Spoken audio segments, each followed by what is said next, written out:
Boa noite, irmãos. Paz e graça do Senhor Jesus a todos. Que bom estarmos aqui na presença de Deus, na casa do Senhor, e temos a oportunidade de poder meditar na palavra de Deus, meditar nas verdades do nosso Deus. E nós vamos seguir a nossa série de exposição da palavra de Deus. Você já vai pegar a sua Bíblia e abri-la no Evangelho de Jesus Cristo, segundo escreveu Mateus.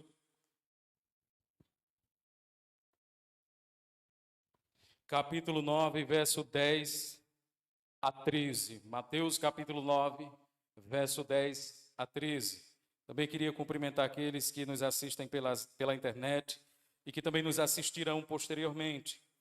Que Deus possa abençoar a vida de cada um de vocês com a sua palavra. Hoje nós iremos falar sobre o perigo da religiosidade ou da religiosidade vazia. Nós vamos fazer essa exposição bíblica à luz dessa perícope aqui, desse bloco textual de Mateus capítulo 9, do 10 ao 13. Espero que você tenha achado o texto bíblico, texto sagrado. Nós iremos fazer a leitura da palavra do Senhor. Acompanhe comigo aí na sua Bíblia.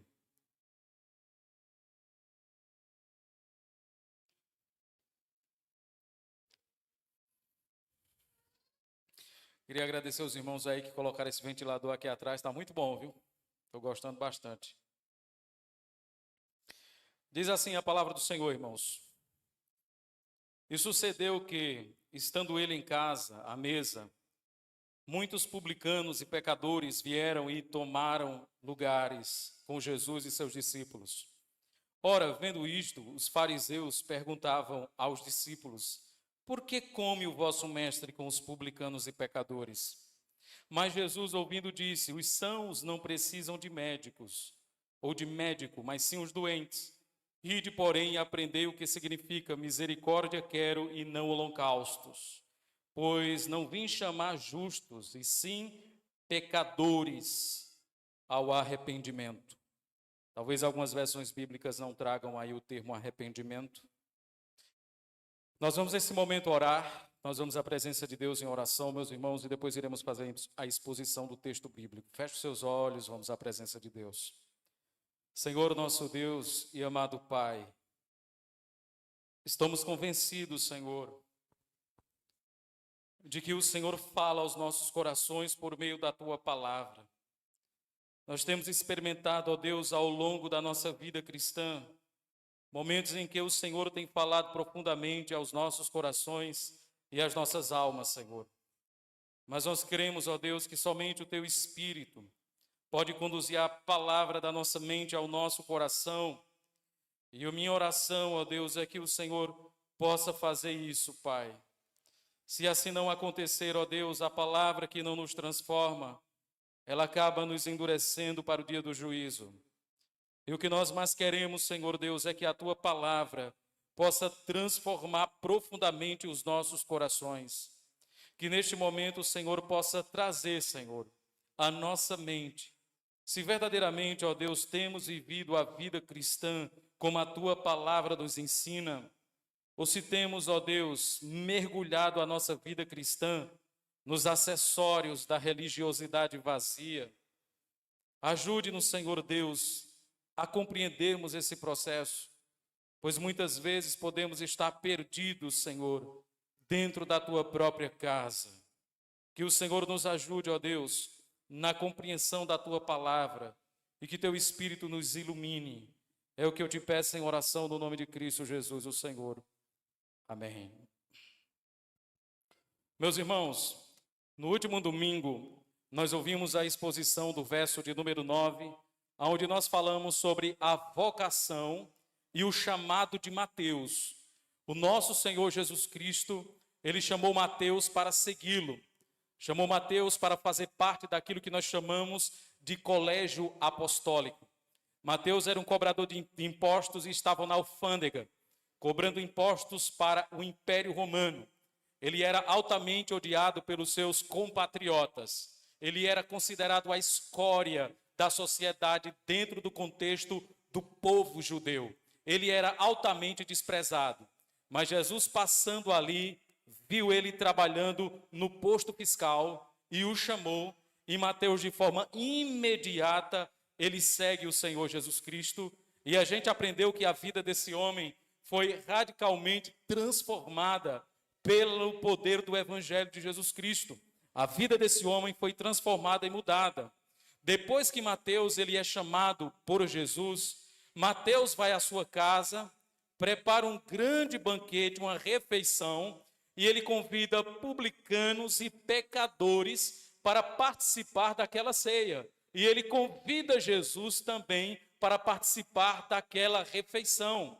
E o que mais é interessante na passagem bíblica, meus irmãos, é que Mateus, ele é alcançado por Jesus Cristo e ele convida Jesus para a sua casa, chama os seus amigos publicanos e pecadores para que eles pudessem tomar uma refeição com Cristo e provavelmente ouvir também o evangelho da boca do Senhor Jesus. E aqui nós percebemos, irmãos, algo muito interessante. Aqueles que são alcançados pelo evangelho, eles precisam se tornar instrumentos de Deus para alcançar outras pessoas. Mateus não estava tranquilo só porque ele havia sido alcançado por Jesus Cristo, mas ele convidou Jesus Cristo para a sua casa, chamou seus amigos para que eles pudessem ouvir ensinos da boca de Jesus Cristo. Então, uma vez que Deus nos alcança, ele vai nos usar como um instrumento para alcançar outras pessoas. Charles Spurgeon dizia que no reino de Deus, ou você é um missionário, ou você é um impostor. As duas coisas não podem ser. Deus traz para você o conhecimento dele, para que você também o torne conhecido. Então você vê Mateus preocupado aqui em levar Jesus Cristo para outras pessoas, para outros publicanos e cobradores de impostos. E outro ponto importante, irmãos, é que tomar uma refeição dentro da cultura judaica não é somente encher o estômago e a barriga. Você, quando convidava alguém para comer na sua casa, você estava tendo relacionamento, comunhão, vínculo com aquela pessoa. Não era somente encher a barriga, não era somente isso. Quando um judeu convida alguém para tomar uma refeição, ele cria ali um relacionamento. Naquela época as mesas não tinham as mesas como nós temos hoje com cadeiras. A mesa era baixa, já próximo do chão, e as pessoas ficavam sentadas no chão, inclinadas sobre o cotovelo. E ali elas comiam e participavam da refeição. Então Jesus entra na casa de um publicano.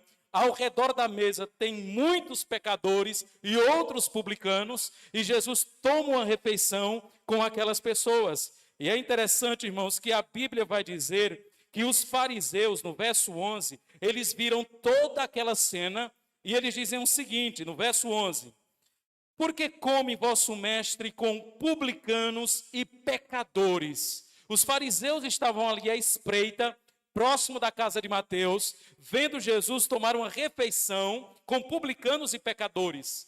E dentro da mentalidade dos fariseus, era inadmissível um rabino sentar com um publicano, com pecadores, com meretrizes, como Jesus Cristo fez quando ele estava em seu ministério terreno.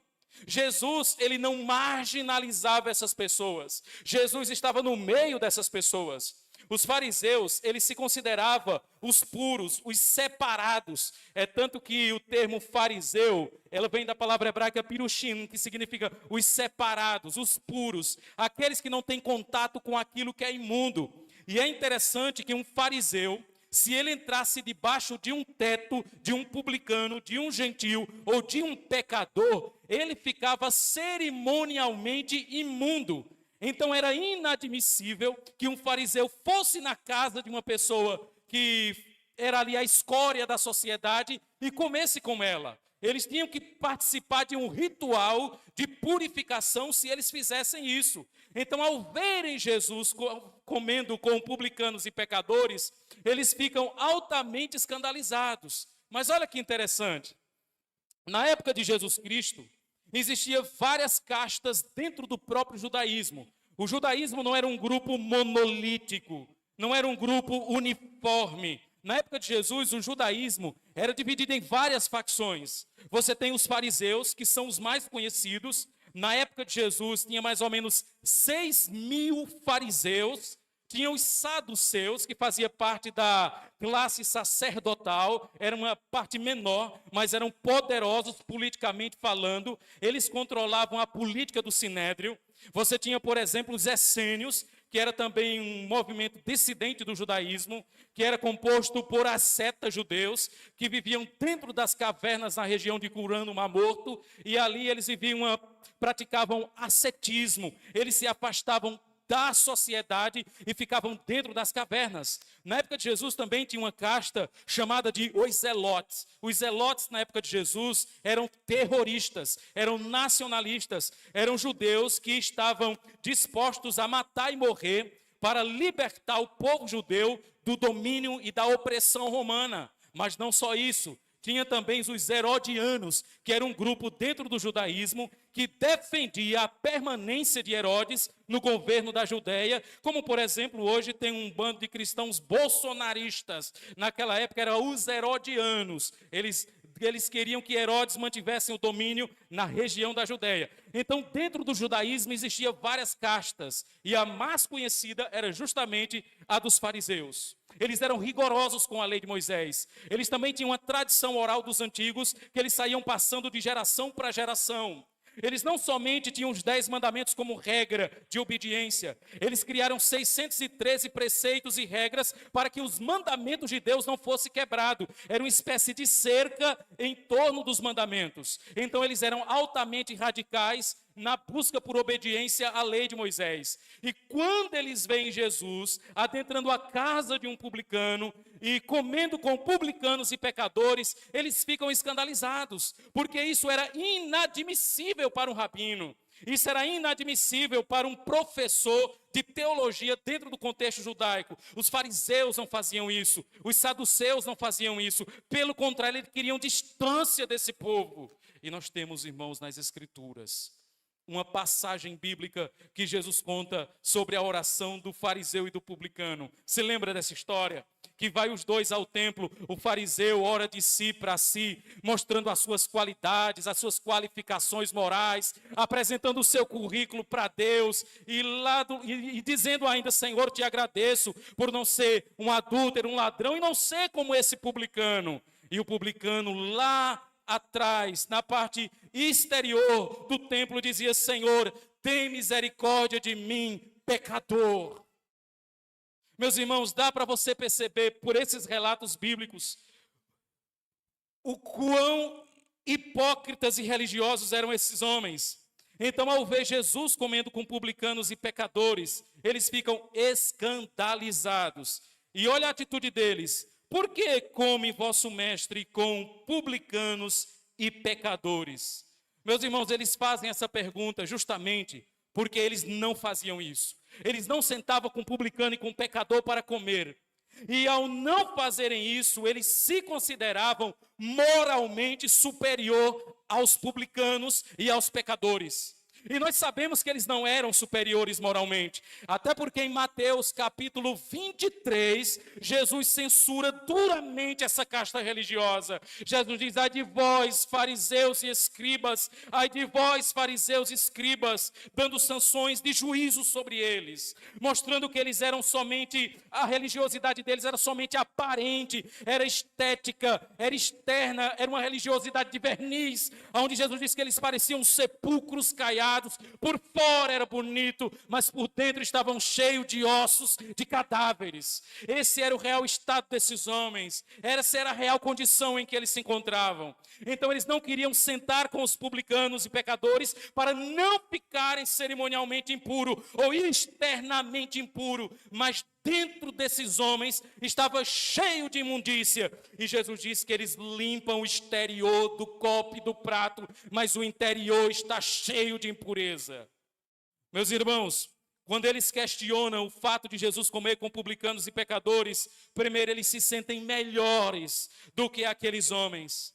Meus irmãos, muitas vezes eu e você, muitas vezes nós que fomos alcançados pelo Evangelho da Graça, nós podemos nos sentir superiores aos ímpios, como se nós fôssemos melhores do que eles, como se Deus tivesse nos escolhido com base nos nossos méritos, com base no nosso currículo moral, com base na nossa capacidade.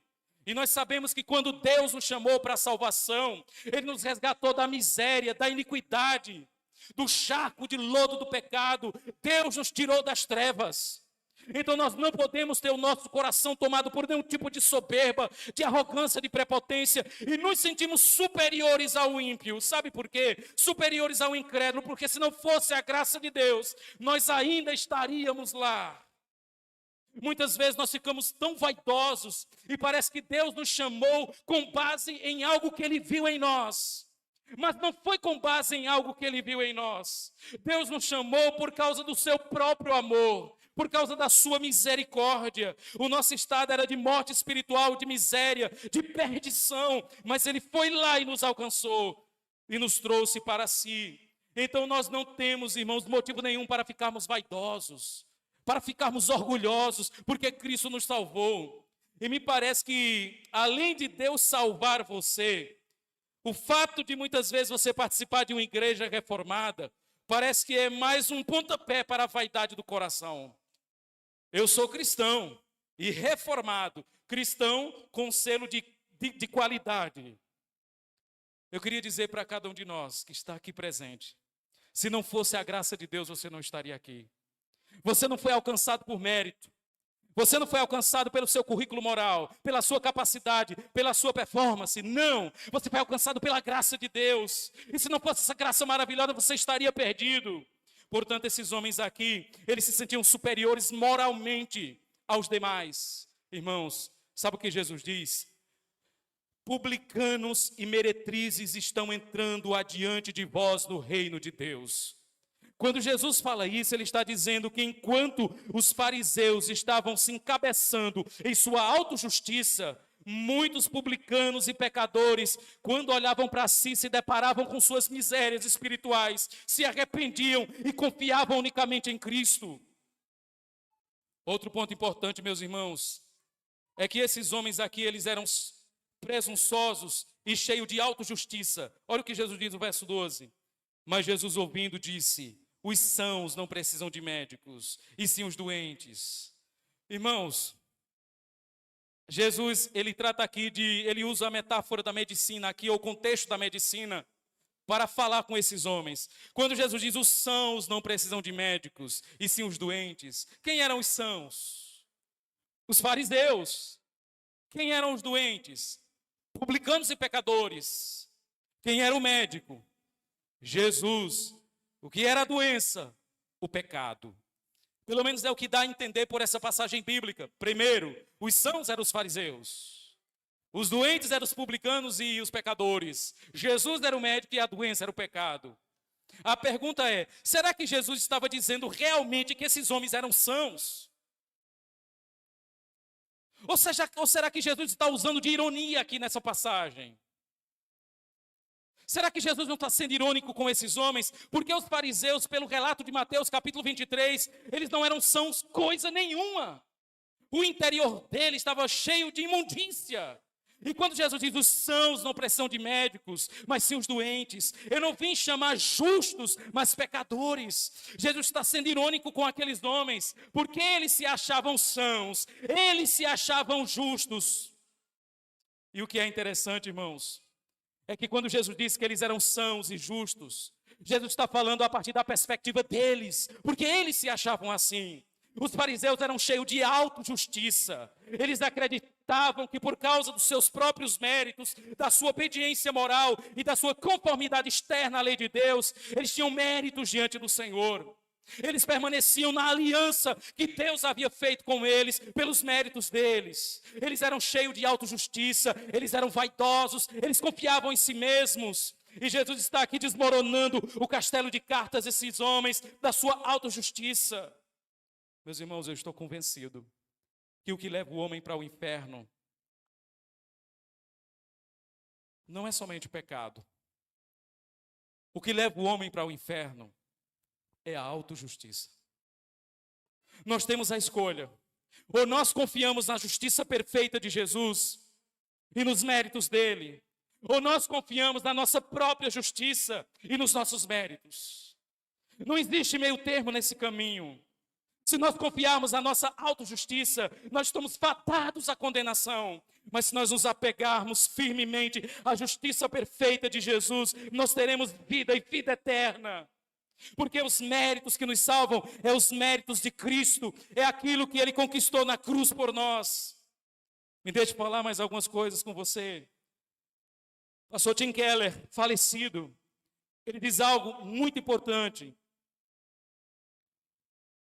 No inferno, não só tem pecadores, no inferno tem pessoas cheias de autojustiça.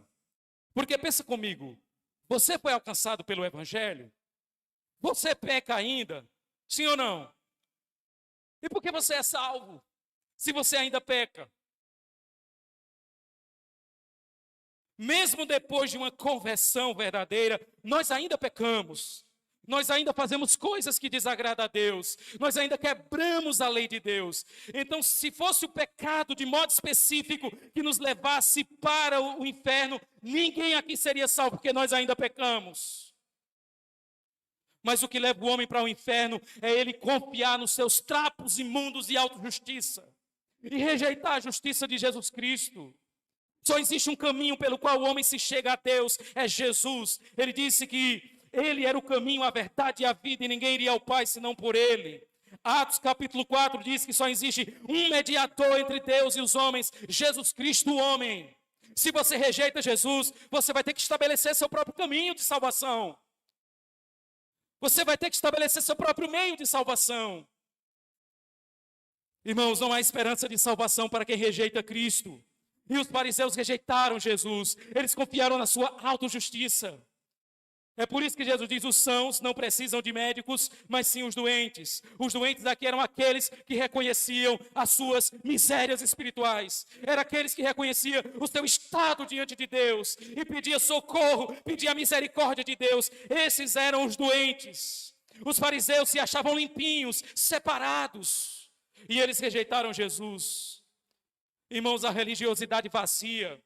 Existe um aspecto da religiosidade que é boa. A Bíblia fala sobre isso. Diz que a verdadeira religião é visitar órfãos e viúvas nas suas tribulações. Mas existe um aspecto danoso da religiosidade vazia. A religiosidade vazia muitas vezes nos deixa orgulhosos, soberbos, prepotentes, arrogantes. Onde nós nos sentimos melhores do que os outros, onde nós somos cheios de autojustiça. Irmãos, eu digo sempre que um reformado, cheio de autojustiça, é uma contradição de termos. Porque o primeiro ponto dos cânones de Dort é a depravação total do ser humano. Antes de Deus salvar você, você estava morto em seus delitos e pecados. A Bíblia diz em Efésios 2:1, vocês estavam mortos e Ele vos deu vida. A palavra morto significa necron, de onde vem a palavra necrotério. Esse era o estado em que nós nos encontrávamos, mortos em nossos delitos e pecados. Nós estávamos em estado de rebelião contra Deus, estávamos alienados do Senhor, e Ele nos salvou. Irmão, se eu reconheço de onde Deus me tirou, não há espaço para soberba, nem para arrogância. Que nós possamos abrir mão da nossa autojustiça. Quais os caminhos que você está trilhando para ser salvo? Pastor, eu amo Jesus, mas é Jesus mais alguma coisa. Não, tem que ser por Ele, unicamente por Ele. Ele é o único caminho que nos leva à presença de Deus. Olha que interessante, veja o que diz o verso 13. Ide, porém, aprendei o que significa misericórdia quero e não holocausto. Meus irmãos, Jesus está dando uma lição nos religiosos. Eles se consideravam os conhecedores da Torá, da lei de Moisés. E Jesus diz, vamos aprender. Jesus está dizendo, vocês são ignorantes ainda. Vocês não conhecem ainda. Eles se achavam os grandes conhecedores da palavra de Deus, da Torá, da lei de Deus. Eram considerados grandes mestres. E Jesus diz, vocês ainda não aprenderam o que têm de aprender.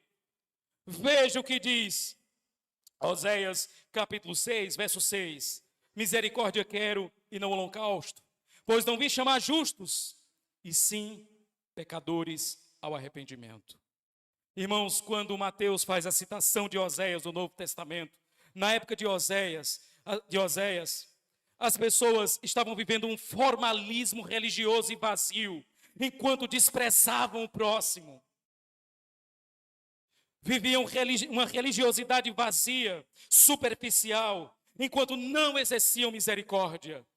Jesus já havia criticado os fariseus em outros momentos, como ele fez ainda em Mateus 23.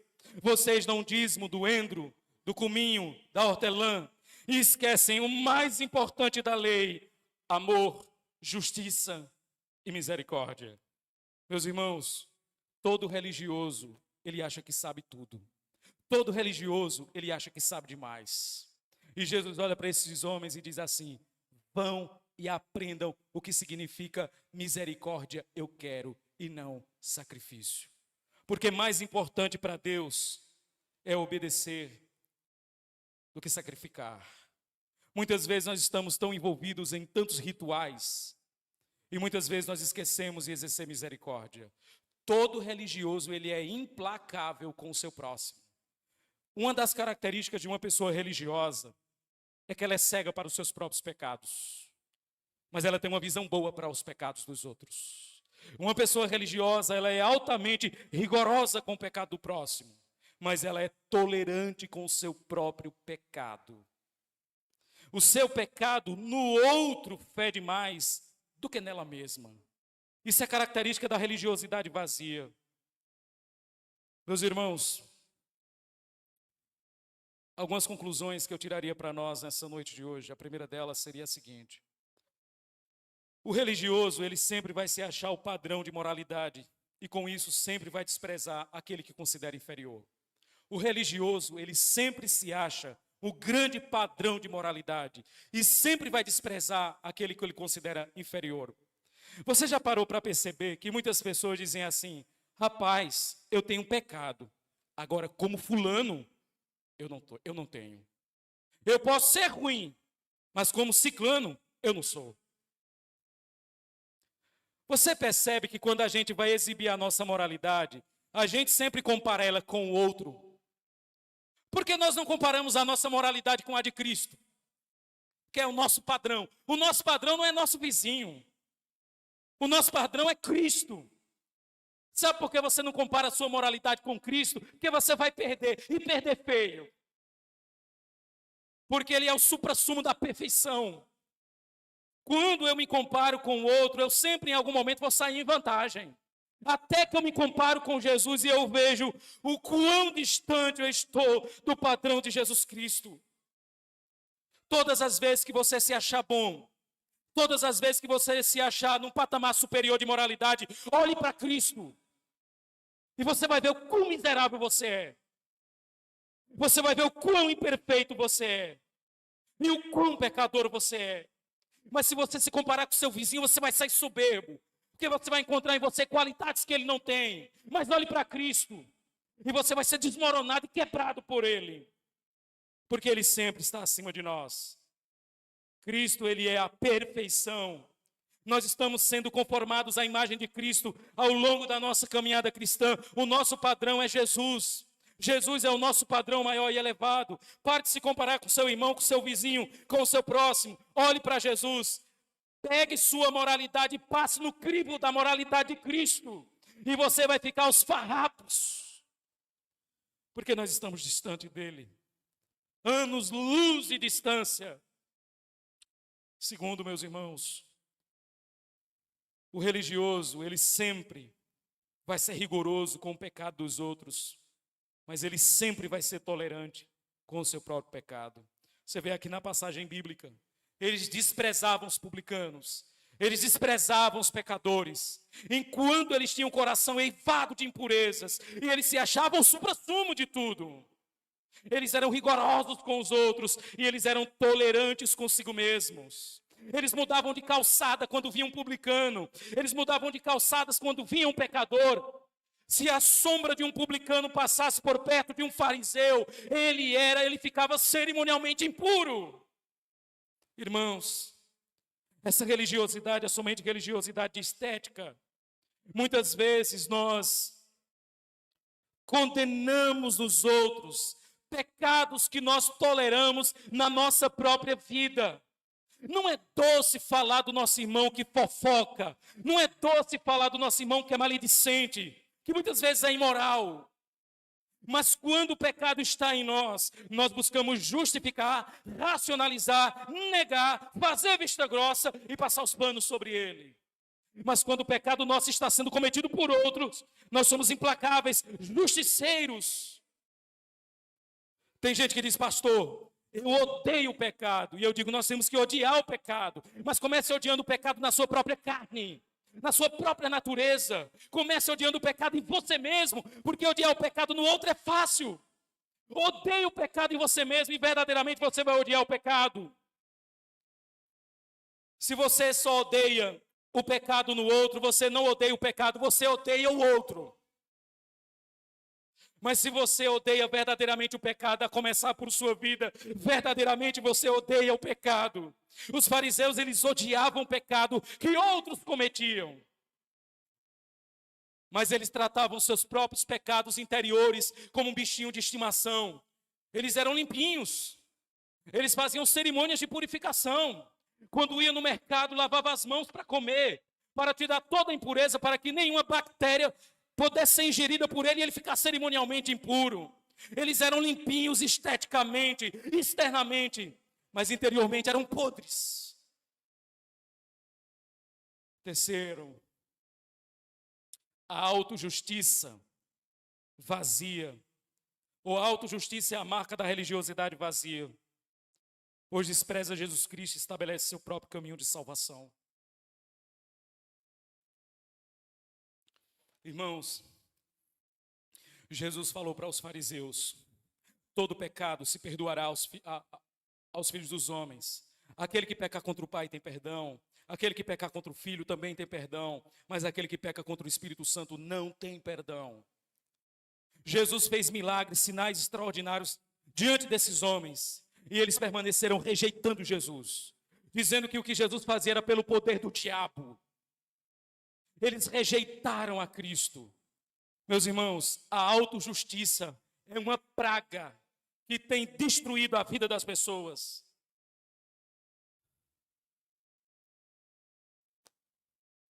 Nós precisamos estar cientes do nosso estado diante de Deus. Irmão, se não fosse essa graça bendita, você seria pior do que as pessoas que você abomina. Abra mão dos seus trapos imundos nessa noite de hoje, você que está aqui e que talvez não reconhece Cristo como Senhor da sua vida. E você está estabelecendo o seu caminho de salvação. Está buscando uma conformidade externa à lei de Deus. E está confiando nisso para a sua salvação. Irmãos, nos céus só adentra pessoas perfeitas.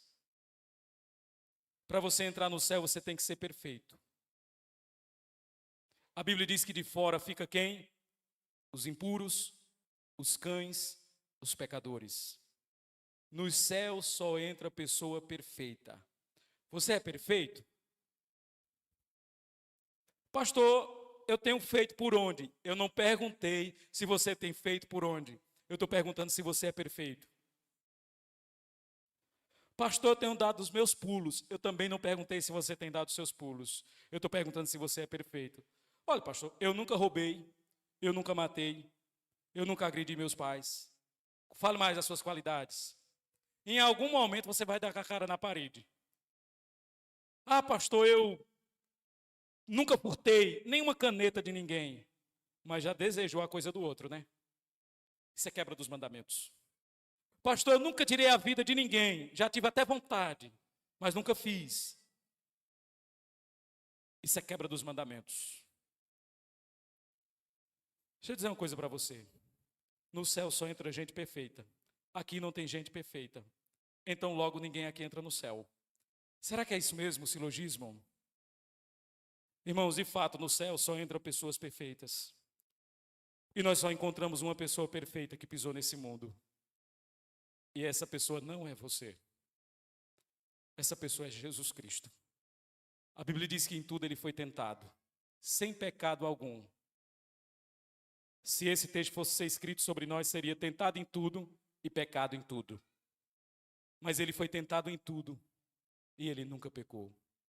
Por isso que eu digo para você, para entrar nos céus, só a perfeição. É por isso que nenhum ser humano pode adentrar os céus se ele não estiver unido a Cristo. Se ele não estiver unido a Cristo, ele não adentra os céus. Não adianta você dizer, pastor, mas eu tenho feito tantas coisas boas que se for colocar na balança, talvez supere as más. Você não entra no céu pelo máximo que você pode dar. Você entra no céu com perfeição. É por isso que nós só adentramos a eternidade quando nós estamos unidos àquele que é perfeito. E aquele que é perfeito é Cristo. Não é pela nossa justiça, é pela justiça dele. Nós entramos na eternidade quando nós estamos encharcados pela justiça bendita e perfeita de Jesus Cristo.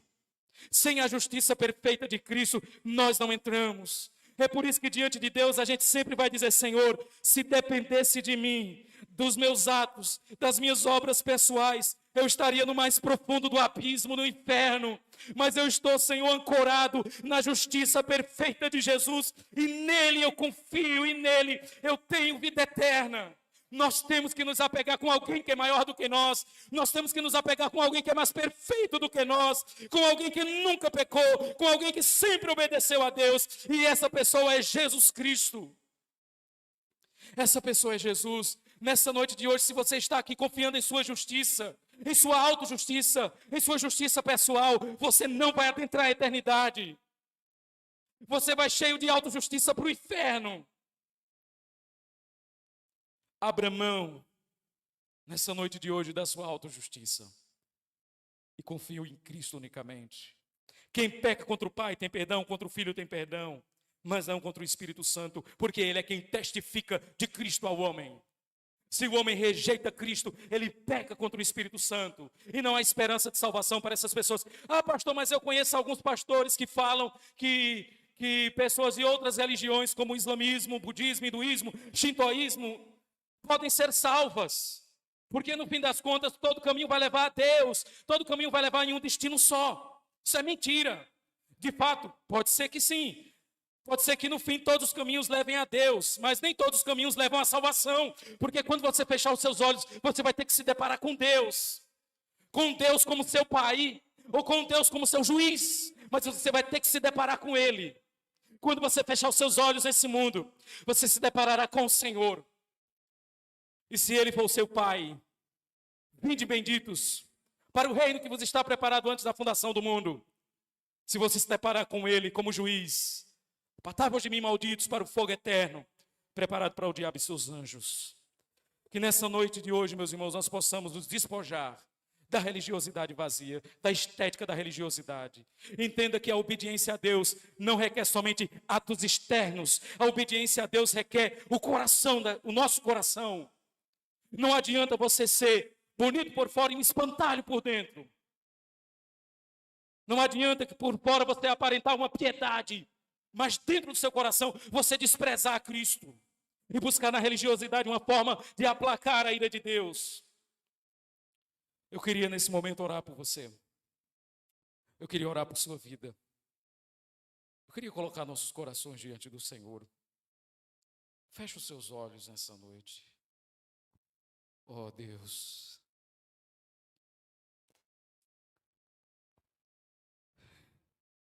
o que nós temos, Senhor, para te oferecer nessa noite? Nós não temos nada, Senhor. Nós não temos nada, ó Deus, para te oferecer, porque o Senhor não carece de nada. Primeiramente, ó Deus, eu oro nessa noite por aqueles que estão no nosso meio e que têm colocado a sua esperança de salvação em coisas fora de Cristo. Talvez tenha pessoas aqui, ó Deus, que está até os dias de hoje confiando na sua autojustiça, confiando na sua bondade pessoal, confiando na sua moralidade, confiando nas suas qualificações. Ó Deus, Que o Senhor mostre a carranca da nossa alma, Pai. E que o Senhor possa atrair a Ti mesmo esses corações. E esses corações possam confiar unicamente em Cristo Jesus. Eu oro, ó Deus, por aqueles que talvez estejam aqui nessa noite e que já há muitos anos caminham, ó Deus, na peregrinação cristã, mas que são religiosos. Eles amam, Senhor, a estética da religiosidade, mas eles te desprezam no coração. Eles se consideram superiores enquanto desprezam o próximo. Eles são rápidos em fazerem muitas coisas na igreja, mas eles não são misericordiosos. Ó Deus, ajuda-nos, Pai Celestial, a verdadeiramente sermos cristãos, Senhor. A verdadeiramente sermos misericordiosos com o nosso próximo e não implacáveis. Que possamos, ó Deus eterno, como nós aprendemos hoje, não desprezarmos, ó Deus, aqueles que estão afundados na iniquidade e que estão do nosso lado, mas que possamos ser misericordiosos, ó Deus, para com eles. Quantas vezes, ó Deus, não temos sido negligentes, omissos. A maior demonstração, ó Deus, de misericórdia que nós podemos expressar é levar Jesus para os pecadores, Senhor, como Mateus o fez. Uma das maiores demonstrações de misericórdia, ó Deus, para com o homem perdido é mostrar para ele o Evangelho. O Evangelho, ó Deus, é o caminho pelo qual o homem conhece, ó Deus, a Cristo. Eu oro nessa noite por cada um de nós, Pai, que possamos ser despojados da nossa religiosidade. Livra-nos da nossa prepotência, do orgulho, da arrogância, da vaidade religiosa. Que possamos verdadeiramente, ó Deus, amar a Cristo e amá-lo, ó Deus, com todo o nosso ser.